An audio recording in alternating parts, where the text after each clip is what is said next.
dengan hadis yang ketiga. Pada satu ketika Nabi SAW telah masuk ke masjid sedangkan seorang sahabat sedang tidur, maka Nabi SAW telah berkata kepada Sayyidina Ali radhiyallahu anhu, bangunkanlah dia supaya dia pergi berwuduk. Sayyidina Ali radhiyallahu anhu pun telah membangunkan.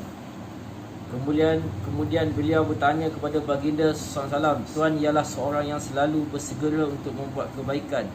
Kenapa Tuan tidak membangunkan sendiri? Baginda SAW telah bersabda, mungkin dia akan mengingkariku, sedangkan pengingkaran terhadap perintahku adalah kufur. Mengingkari perintahku tidaklah membawa kepada kufur. Demikian juga Allah SWT yang maha suci, dengan rahmatnya dia telah rela melihat seorang hamba yang masih juga melakukan dosa, walaupun sudah mengetahui tentang malam yang agung itu. Dalam keadaan Lailatul Qadar ditentukan, kalaulah ada mana-mana hamba yang secara kebetulan telah terluput malam tersebut, maka dia tidak akan berjaga lagi pada malam-malam yang lain disebabkan perasaan putus asa dan seumpamanya. Sekarang dalam keadaan penentuan malam Lailatul Qadar tidak diketahui, siapa orang yang mudah untuk berjaga walaupun sekadar satu atau dua malam pada setiap malam yang dihabiskan untuk mencari Lailatul Qadar akan diberikan pahala yang berasingan.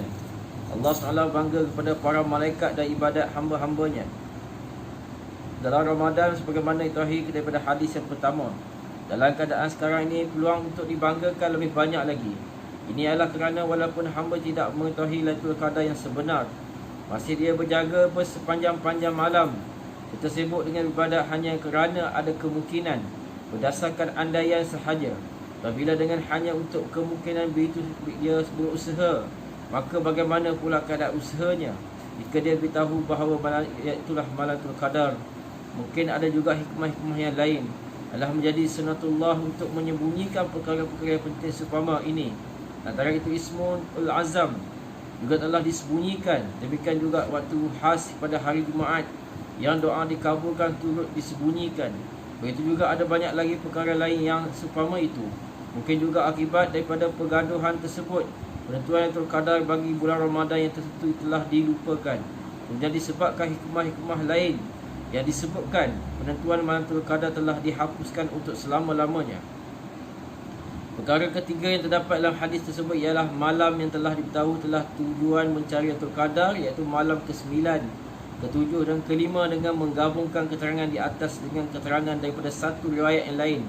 Dapat dipastikan bahawa ketiga-tiga malam itu adalah antara malam-malam 10 akhir Ramadan. Namun demikian, selepas penerangan di atas pun masih terdapat beberapa kemungkinan lain. Sekiranya 10 akhir itu dikira sebagai awal bilangan, maka maksud hadis di atas ialah carilah Lailatul Qadar pada malam ke-9, ke-7 dan ke-25. Jika dikira dari akhir sedangkan bulan itu mengenai 29 hari, maka kira itu mendapati malam ke-21 dan 23, ke-25. Sekiranya bulan itu mengandungi 30 hari, maka kiraan mendapat